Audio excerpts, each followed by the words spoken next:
No ega ikka ei tea küll. Aga tere õhtust. Täna pidi naljapäev olema. Et Tehnokeskusele muidugi palju õnne kõigepealt.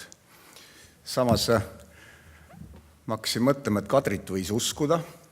Selles mõttes, et ta rääkis ajaloos selliseid asju, näitas tõestas piltidega ära. Raivot saab ka enam-vähem uskuda, see loogika on seal kusagil olemas, see lõpuloogika.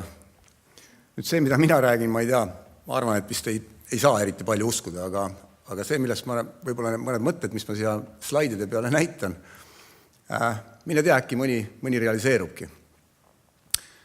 Ma tuleks korra selle teede juurde, siin oli tõmbekeskused ja vallad ja sellised märksõnad minu jaoks alati nagu panevad aju tööle.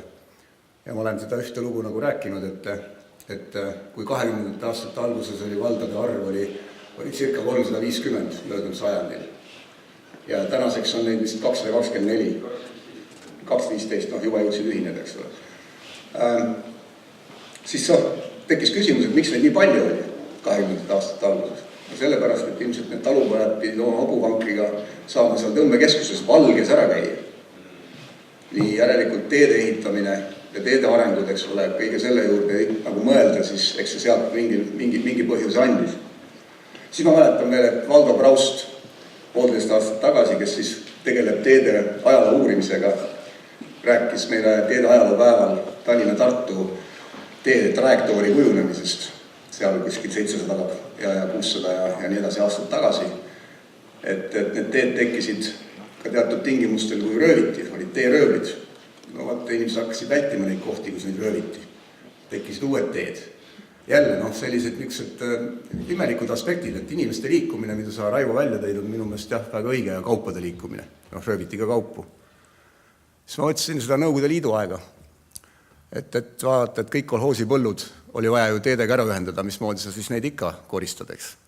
Tehnika oli olemas, jälle tekkisid teed. Vaatame praegu näiteks Lõuna-Eestit. Üle iga künka ja künka pealt ja ümbert pukka võid sõita 6 erineval moel, Pukakülla või Puka-Aleviku. Et neid teid on lihtsalt hästi palju. Nüüd hakkadki mõtlema, et mis need põhjused on. Lisaks sellele olen ma täna suutnud anda juba 9 intervjuud seoses teede finantseerimisega aktsiisi või kütuseaktsiisi selle 75% finantseerimise muutmise sooviga. Neid küsimusi oli palju, lisaks meie uued projektid, kõik, mis me sel aastal püüame ellu viia. Et igati nagu huvitav päev, et nüüd oleks aeg nagu unistada ka. Valele poole.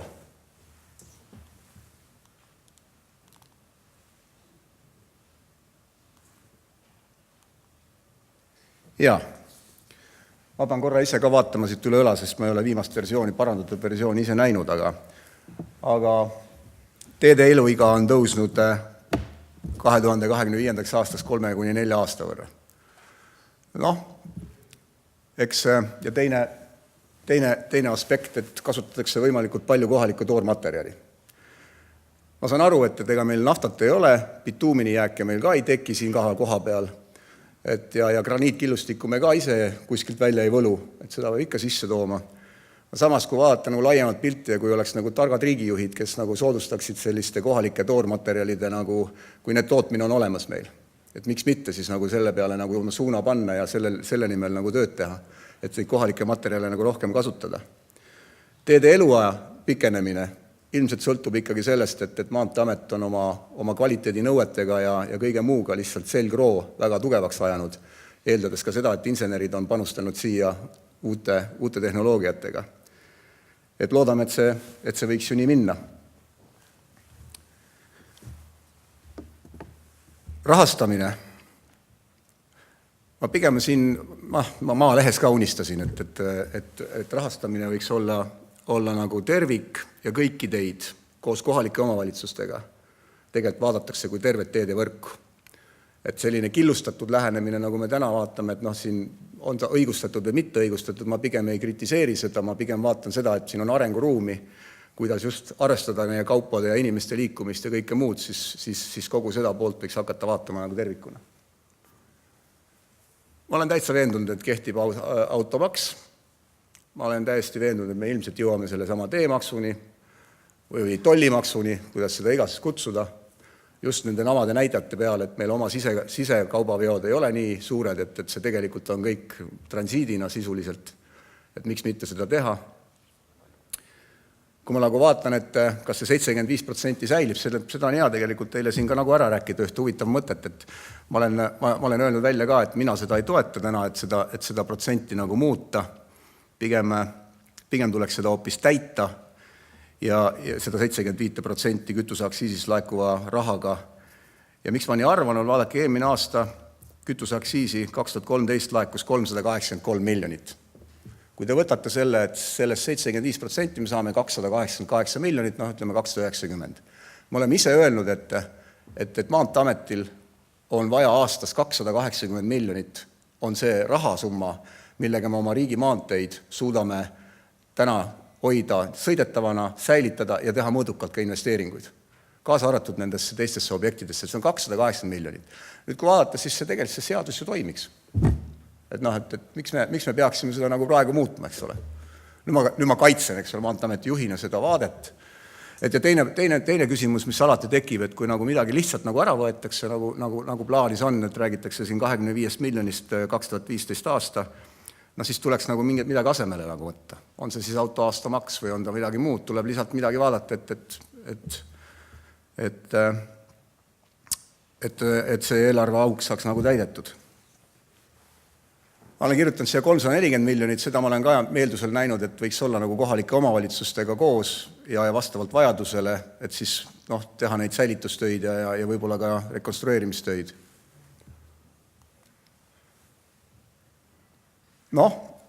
Siin oleme rääkinud numbrist 2200, nüüd kui koos kohalike omavalitsustega aastas siis 2800 võiks olla see kilometraaž. Ma tean, et insenerid ja teemeistrid räägivad, et võiks mõõta ruutmeetritega, lihtinimestel on lihtsam aru saada nagu kilomeetrites, ei ole mõtet rääkida ruutmeetrites, et palju teha.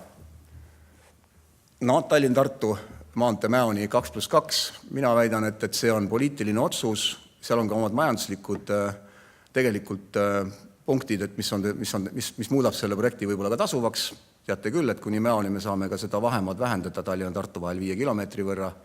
Küll aga poliitiline on ta selles mõttes, et kui vaadata liiklussagedust ja ka raudtee arenguid, siis pigem see liiklussagedus seal ei pruugi nagu tõusta sellest 6500 ülespoole, mis ta täna on keskmine. Ja Soome näitajate puhul vaadates, et ega soomlastel ka ei olnud, kui nad ehitasid välja Helsingi-Tampere ja Helsingi-Lahti ja Helsingi-Kotka 2+2 variandi, siis ega neilgi ei olnud see liiklussagedus, seal oli seal 7000 juurde, nii et tegelikult ja ka tegid poliitilise otsuse, et see on lihtsalt nende tuiksooned, lisades sellele, et soomlastel ülevalt poolt, nagu te teate, inimesed kolivad tegelikult sellesse, kui Soome vabariigi kaardi või Soome kaardi, eks ole, siis see alumine ots on see jämedam ja see ülemine on see peenem ja see peenemast tulevad, kõik inimesed kolivad allapoole, riburada pidi. Ja tekibki see sündroom, et eks meil ilmselt mingisugused analoogsed trendid toimuvad siin samuti. Jah, 2+1, see pole mingi uudis sellega, me tuleme juba varem välja Tallinn-Pärnu maanteel. Ja uued projekteerimisnõuded, 10 aastat, ma panen siia sellega jahume juba nii kaua, et ma arvan, et see võiks koos linnade omadega kiiremini muidugi tulla. Ja see ei olegi nii väga unistus. Edasi võib ju unistada, et oleme suutnud ikkagi ära likvideerida sellised liiklusohtlikud kohad ja liiklus on muutumas turvalisemaks, sest enamjaolt kõikide teiste riikide arengud siin meie lähiümbruses, välja arvatud Läti, Leedu, Skandinaavia maad on ikka väga tugevalt suutnud panustada liiklusohutusse ja nende lahendustega, millega me ka välja tuleme, siis ma usun, et me jõuame ka 50% vähendada seda. Kuigi tänane selle aasta trend näitab jälle väga negatiivset suunda, et midagi tuleb nagu ette võtta. Ma arvan, et Maanteeamet hakkab korraldama ühistransporti tervikuna, mis on täna killustatud. Pigem usun, et selline ühtne lähenemine nagu toob rohkem kasu. Liiklusregistri toimingud, mis on ka Maanteeameti pädevuses kõikidest nendest toimingutest, inimesed teevad juba elektroonsetes kanalites 70%. See ei ole enam utoopia, pigem see on päris reaalne, et see nii läheb. Siin võib olla nüüd utoopia, kas 10 aasta jooksul see juhtub, aga mina julgen küll väita täna, et osa teid me peame hakkama üles võtma. Et kui me vaatame seda, et raha väheneb, eks ole, tulebki selliseid julgeid otsuseid hakata tegema. Ma hakkaks sealt Lõuna-Eestis kuskilt pihta mõnedest kohtadest. et lihtsalt võtaks üles. Soomlased võtavad täna üles oma kõvakatteid kruusateedelt.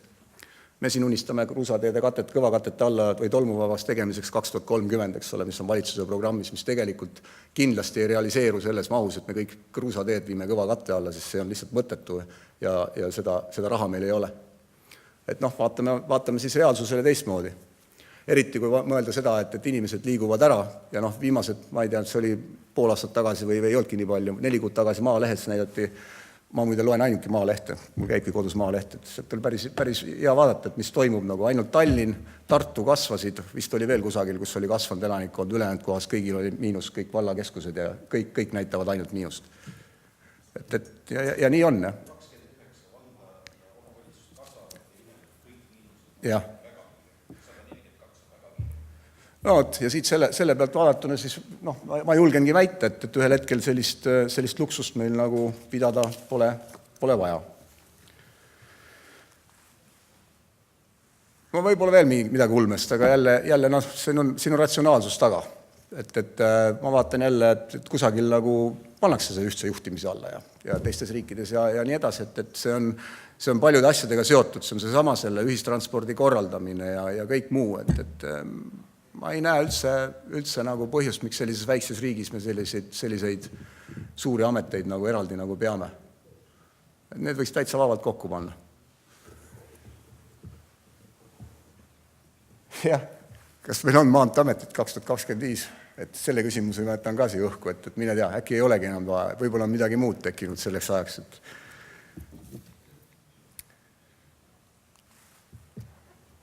ma arvan, et viimane slaid on nüüd natuke nagu pilvede pealt maale tagasitulek, et kasutasin Kaupo Sirgi slaidi siin, mis on pigem selle aasta suunitlusega küll, aga mõjud ulatuvad ilmselt tulevikku kaugemale, et mismoodi me tegelikult kõiki neid selliseid eesmärke nagu saavutaksimegi.